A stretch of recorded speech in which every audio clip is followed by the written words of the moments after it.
Hello, ayun magandang araw. Pakitara ko lang sa inyo yung bagong feature na release ko dito sa admin dashboard ko.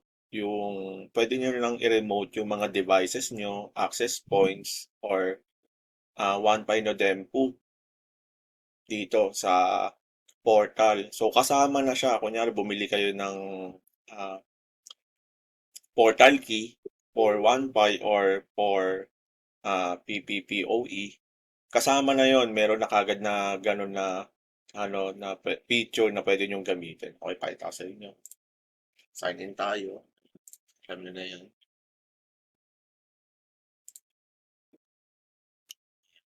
So ako, meron kasi na ako, may bago akong client, no, na nagpa-order sa akin. So ginawan ko rin siya ng eCash portal. Kasama kasi ito sa ino-offer ko na. Saka PPPoE server. So ito siya, si Jenny Online. So naka-set up na yan. Na siyang ganyan. So, ang tatandaan nyo lang, kailangan may portal key kayo. Kahit ano, kung pang PPPoE, yung payment reminder, or yung e-cash payment ng voucher sa OnePay. Kahit alin doon sa dalawa, pwede nyo gamitin, okay? So, ito gagamitin ko kay Jenny Online.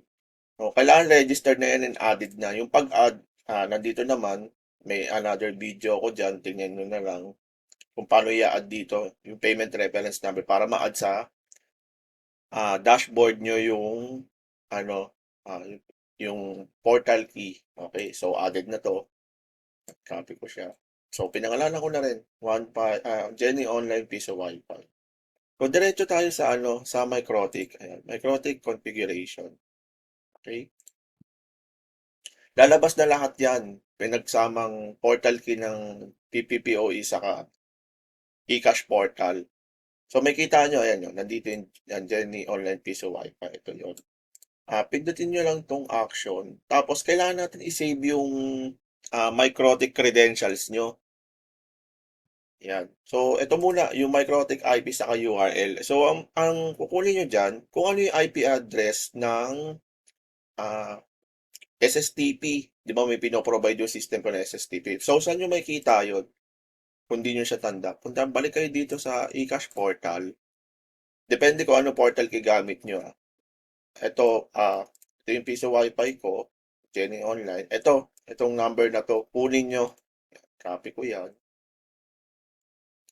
Then, balik tayo sa Microtik configuration. Kasi save nga natin yung credentials nyo. Yan, Jenny Online Internet. And then, yung piso wifi. Yan, save nyo na dyan. Then, yung Microtik username and password. Yung password nyo sa yung account nyo sa Winbox. Yun yung pinaka, madali siya. So, sa Winbox ako, alam ko lang sa admin. Sige ko lang dyan. Then, test connection para lang matest. Yan. Pagka nag-test connection success na siya, ibig sabihin, naka-connect na yung system ko sa app nyo, sa Winbox nyo. Pwede nyo man i-check. Ito siya. Sa logs. Ayun, may API. So, guys, kailangan pala, naka-open yung API nyo. Alam ko yung iba dito, dinidisable nyo sa IP services. Kailangan naka-enable to. Okay? Paano naman pag pinalitan yung API, hindi yung default? May iba kasi pinapalit, ginagawang 201 to. Palitan nyo lang yun dito. Yung test sa web. Ito, lagdag nyo lang. Kunyari, ibang port ginamit nyo, 201. Yan, ganyan nyo lang. Ako kasi default, so hindi na kailangan. Okay, test connection ulit natin. Okay na siya, save natin. Yan, yan.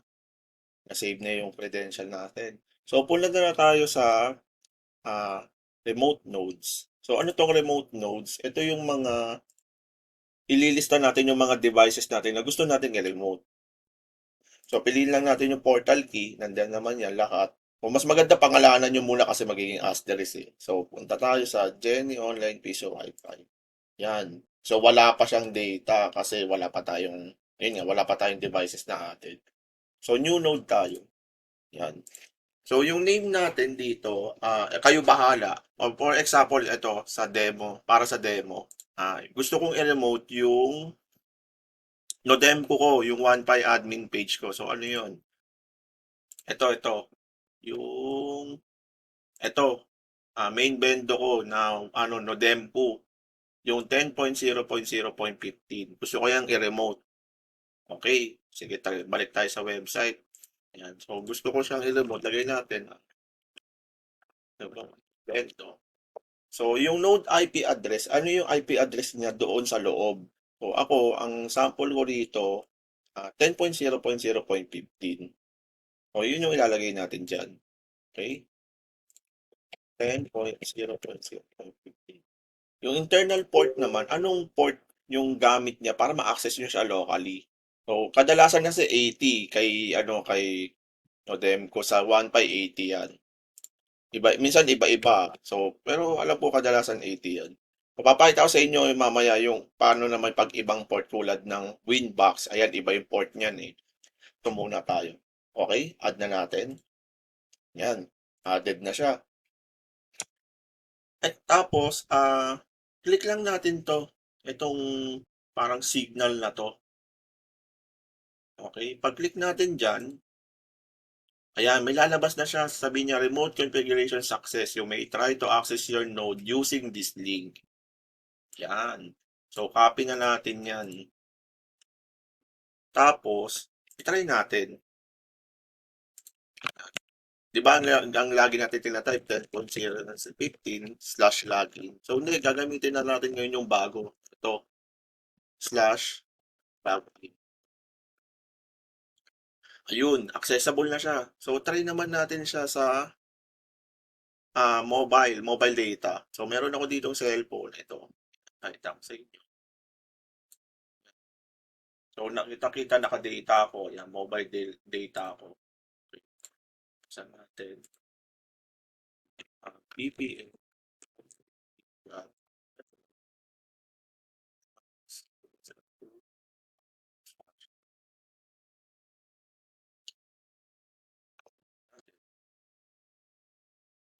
O, di ba? So, accessible na siya online, no? O, pwede nyo nang i-remote yung node nyo kung kahit saan, kahit mobile data. Tapos kung yan, gusto nyo i-change yung ano, yung rates.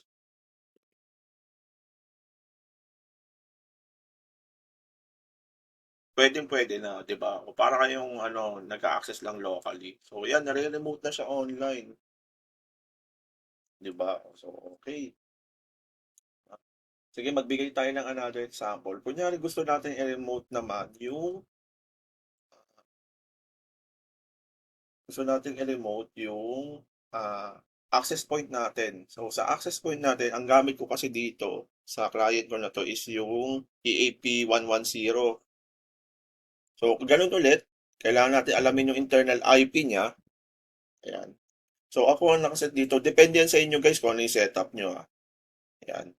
Saka make sure na na-access nyo siya via ano, local IP address. Kasi hindi yan ma-access public kapag hindi nyo naman na-access locally, di ba? Ito kasi accessible locally na to. So, sige, try natin. Ito, ang ano ko, EAP110 ko is 10.0.0.14.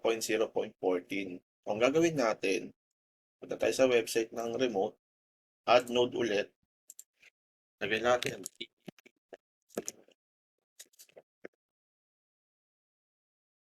tas local IP niya, 40, 80 ulit. Since yun naman talaga yung web admin ng EAP110, then add. Okay. Tapos, click natin to. Guys, hindi siya pwede sabay Kailangan i-click nyo muna to. Ito, para mo lumipat na dito yung remote access. Dito na. So, click natin. Yan, okay na daw. So, ulitin na natin. Gamitin natin yan. Ayun. 'Di ba nagbago na. Wala na yung slash admin kasi napalitan na eh. Wala na yan. Hindi na yan accessible. Ayun, not found na. Kasi naka-point na siya kay EAP110. 'Di ba? So, try naman natin sa mobile data.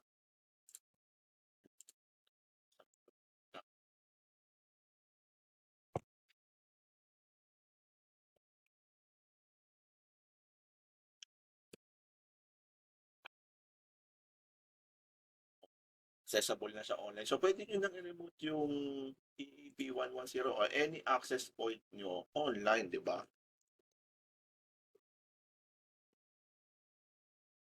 Kalapit niya. Okay? O, di ba? Accessible na siya. So, madali nang mag-configure o mag-check online, di ba? Madali na siyang mag-remote. Saka kung may mga issue kayo, ano, na need i-check, madali na lang. Okay, next. Pwede rin siyang gamitin pang remote ng Winbox. Paano yun? So, add lang natin. Add node ulit tayo. Kunyari, ilalagay natin.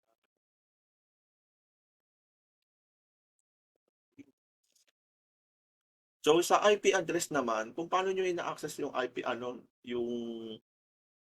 yung Winbox nyo na IP address. Ako, ginagamit ko yung 10.0.0.1 eh. So, yun yung gamitin natin. Yan. Tapos yung internal port, hindi na 80 ha. Kasi pag in-80 natin yan, yung web yung ma-access natin. Pero sige, try muna natin. Web 80. Then, sige, natin to. Yan. So, paano kung sasabing web yan? Kasi nandito yan sa IP services. Yan no. Port 80 yun, yung www. So, ito yan. Kapag pinunta na natin siya online, o di ba? Naging ano na siya, naging router, microtik na siya.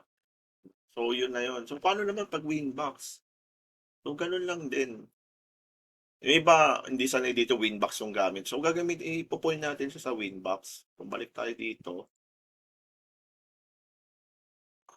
Guys, accessible din yan online. Try natin.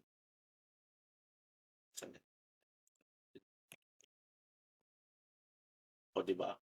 Accessible na yan online. Gamit ko dito mobile data. So, mabilisan. I-point naman natin siya sa Winbox. Okay tayo ng bago.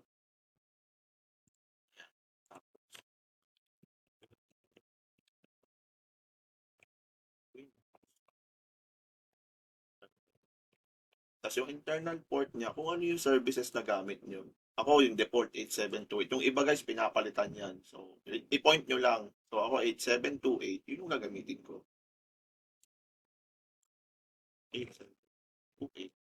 Yan. Tapos, okay, so nung kakalimutan, i-click nyo muna to para lumipat na dito. Pwede nyo namang ulit-ulitan yan kung nalimutan nyo. Wala namang problema. Yan. Click nyo lang muna. Kasi isa lang yung naka-reserve talaga para sa inyo eh, na port. Okay? So, nalipat ko na. Try natin ngayon sa Winbox. Nakasave na kasi. Ayun, no, nag-login na. Medyo mabagal lang. Ay, refuse connection. Teka, bakit refuse connection siya? Ay, API pala ginamit ko. Sorry. Ito pala dapat. 291. Balik tayo. Okay. 291 pala yung internal port ng Winbox. Okay, mabilisan natin yan. Then, ulit ng para mag-update. So, okay na siya, di ba? Ganun lang siya kadali. So, dali naman natin sa app ko. Dali sa app ko. Search ko update.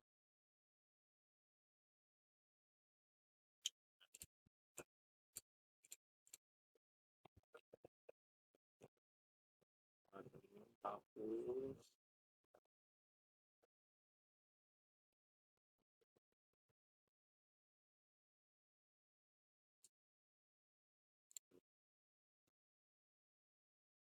o, di ba? Ayun, ayun lang mga sir, no? Okay na. So, yan, pwede na lang naka-experience kasi sa